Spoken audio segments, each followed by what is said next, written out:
It's getting hot in here, so take off all your clothes. If you're in Ireland at the minute, you know it is really hot here. So I've got my Island Gal outfit on. I got this in Amsterdam last weekend when I was on my holidays. Not Amsterdam technically. I was visiting a friend who lives in a satellite city of Amsterdam. But it was a great time. I've been to visit her twice and I still haven't done a lot of the touristy things in Amsterdam. So, I still don't know the place that well, but I'm sure I will eventually. This week's podcast episode is about the top 5 most beautiful people in film ever. Let me expand on what my criteria is for this tier list, or what the statement I'm making here. I'm not making any commentary on the objective attractiveness of these people in comparison to other people. Namely, I'm not commenting on how they look in day-to-day life. You know, of course all these people are beautiful in day-to-day life. But have you ever seen a film where the person, usually the actress in it, is styled in such a way, she's usually an ethereal looking person anyway, who doesn't really quite fit into our modern standard perhaps, and she's styled in such a way, and the film is set in such a time, and her costuming and her makeup, to where they're actually breathtaking. You know, we've all had that experience of seeing somebody in film and being like, wow, they're actually breathtaking. So this list is called People. The video title is People. It's going to be very female heavy. Sorry. We've got one man in there for posterity. But when you're talking about breathtaking people in film, it's going to be the girls. Unless, I don't know, if you think there's men I'm missing, throw them in the comments. So number 1 is Catherine Zeta-Jones in The Mask of Zorro. So this movie was big when I was a kid. I remember it being shown on our terrestrial TV a few times. That's how I saw it. And I mean, most of us have many sexual awakening movies. I think it's, you know, you can usually call one. Peter Pan was another one of mine. You know, young Peter Pan. I was also young, obviously. I used to look him up like when I was older and he was older, and kind of be like, what's he up to? And then I found out years later that he actually was with Wendy at the time, because they had such crazy chemistry. So Peter Pan and Wendy did have a relationship. So for the ex Peter Pan girlies, you're welcome. Anyway, back to Catherine Zeta-Jones and The Mask of Zorro. Her face in that movie, and the styling, the hair, the ruffled dresses. I just remember, like, I actually couldn't cope with her. Like, she was actually breathtaking. And of course some of it's quite sexy. I haven't seen the film for a long time, but there's that bit where, you know, he's kind of cutting the dress off her, basically, like he's brandishing, you know, not in such a, this demonstration is not helping. He does these fancy little sword movements, and basically her dress like falls off and she's left with just her hair covering herself. And it's all very sexy, very horny, and she's just breathtaking. So that's my number 1 on the list. The list, as usual, is in no particular order. Number 2 is a very niche film, I think. Not as famous as nearly any of the other ones I'm going to mention on this list. And it is the corniest, horniest film ever. That film is Van Helsing, and the actress in it is Kate Beckinsale. Kate Beckinsale in Van Helsing, she has 2 major looks, right? So she's this like Transylvanian vampire hunter, and she vampire hunts with her brother, and she's a girl boss, you know. She's out, she's using stakes, she's eating steaks. Anyway, so at the start she has this very sexy kind of vampire hunting outfit. It's like what a man would wear. Like, not, you know, she has trousers, but I think she also has kind of a, you know, frilly top and all that sort of thing. And then the vampire kidnaps her, and he makes her be his kind of slave bride for a while. And she's in like dresses that she would never normally wear. She has this mad accent. I have no idea. Like, I don't think the place she's supposed to be from is a real place, you know. But she would never normally dress like this. And she is in these kind of regal ball gowns. And again, just breathtaking. Like, I was like, how can somebody be this beautiful? I know a lot of people's probably major association with her is Pearl Harbor. I've never seen that film. Apparently it's not really worth the watch anyway. But Van Helsing, lads, oh my god, if you haven't seen it, it's so campy, it's so funny, it's again so horny for, like, you know, basically a 12 film. And I watched it when I was a kid. Me and my sisters and our friend used to be really into it, so we watched it a lot.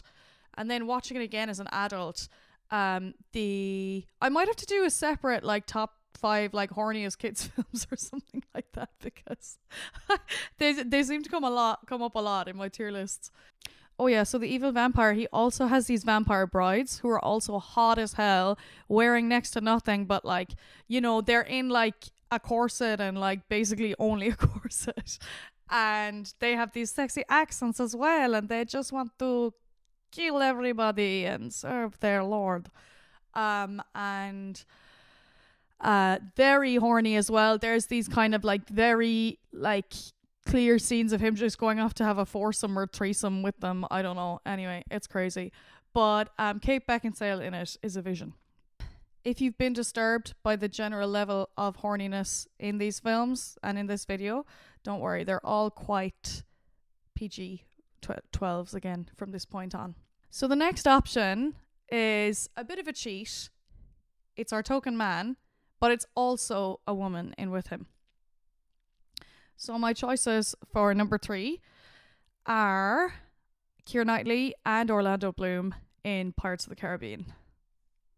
Lads, like, look at these two people. Like, again, Keira, like, in that, I remember reading that she was 17 the time the film was made, and the person said, they were like, how could she be 17? And she was just the personification of the word ethereal. Like, oh my god, you know, she's got her hair colored the perfect blonde streaks, she's got the perfect, you know, highlight job. Her lips are lipsing. You know, Keira Knightley's lips, what they do. Oh my god, lips. That's what I'm saying. She's pouting hardcore. She's looking in the mirror at her necklace, and she's just, yeah, breathtakingly flawless. And then knock knock, who comes in the door?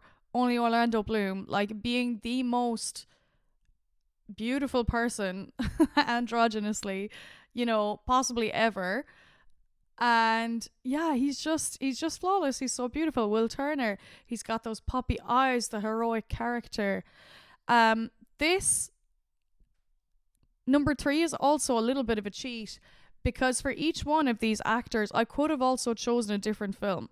So I know a lot of people's breathtakingly beautiful actor moment is Orlando Bloom as Legolas. And yeah, again, he looks like superhuman. Like, how could anyone look more like an elf than he does, you know, in the film? But yeah, I personally preferred him in Pirates of the Caribbean.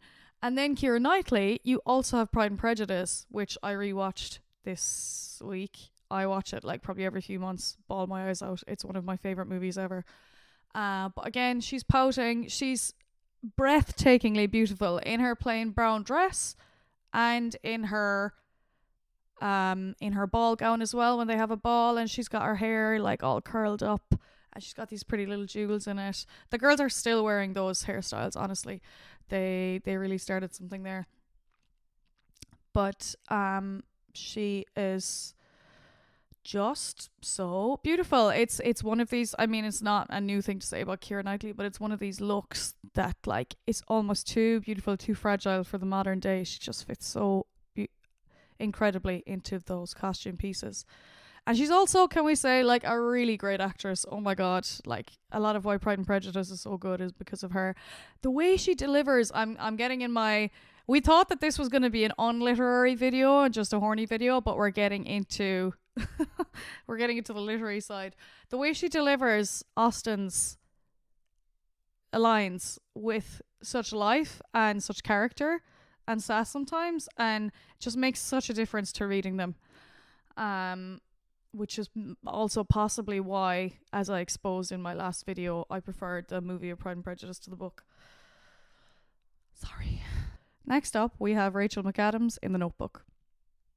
So The Notebook is set in the 40s, and you know, we all love 40s style.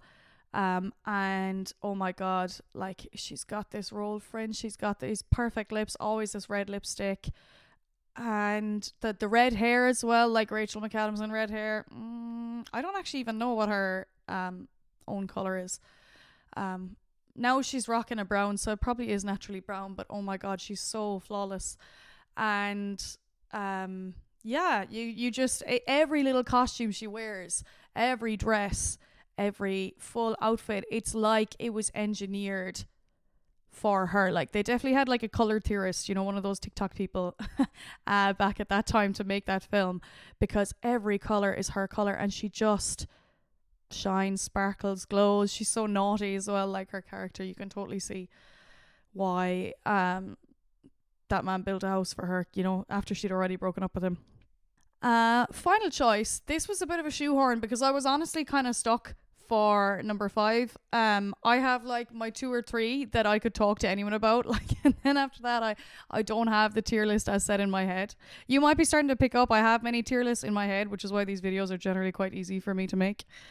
But number 5 is Rachel Weisz in The Mummy. So Rachel Weisz in The Mummy is giving kind of 90s realness.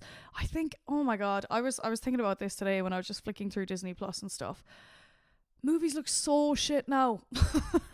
I've watched video essays explaining this that are basically like, because cameras are so high def now, there's next to no shadow, and a lot of what makes a film beautiful is shadow.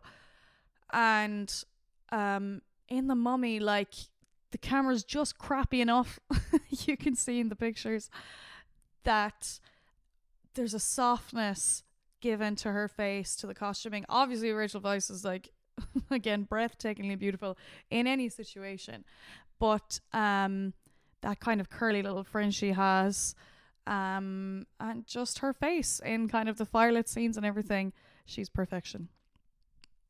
So that's my tier list. I hope you enjoyed. This is a bit of a post every Wednesday.